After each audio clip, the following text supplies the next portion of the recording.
Pemirsa, pemerintah daerah dan penyelenggara MUKS diminta bertanggung jawab penuh atas kelalaian dalam pendistribusian set-top box ke masyarakat Sulawesi Selatan.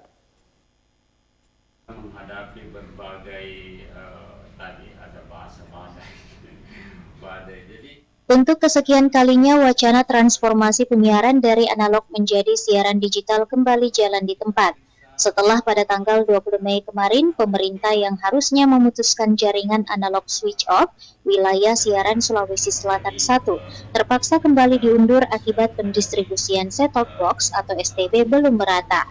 Komisioner KPI periode 2019-2022 Aswar Hasan mengaku pemerintah dan stakeholder dalam penyelenggara MUKS dalam hal ini LPS yang seharusnya bertanggung jawab penuh atas kelalaian tersebut.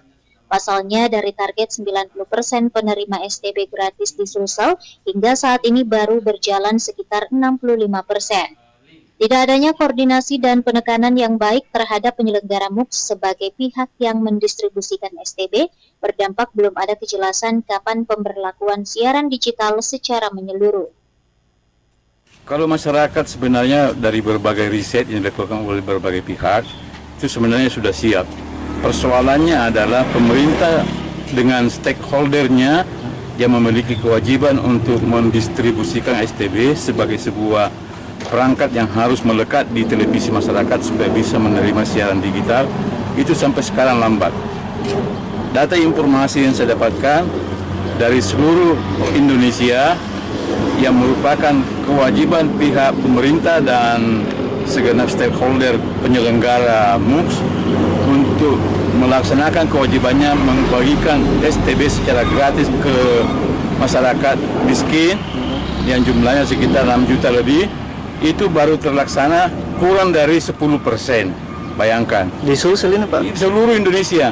Di Sulsel itu baru 65%. Sementara jumlah persentase yang menjadi standar untuk penyelenggaraan ataupun ASO, analog switch off, yaitu mematikan siaran analog supaya masyarakat mendapatkan siaran digital itu 90%.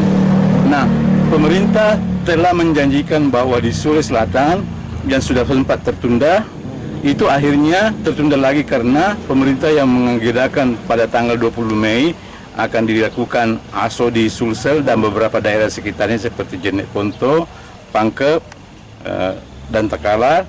Itu akhirnya tidak bisa dilaksanakan karena STB yang merupakan hak masyarakat untuk mendapatkannya untuk supaya bisa menerima siaran digital itu belum terbagi secara merata sesuai dengan standar persentase. Sementara itu dengan mengacu pada amanat Undang-Undang Nomor 11 Tahun 2020 tentang batas akhir penghentian siaran TV analog yang telah ditetapkan 2 November 2022 tahun lalu, sebenarnya pemerintah telah melanggar undang-undang tersebut karena tidak melaksanakan. Ardi Jaho, Slebes TV.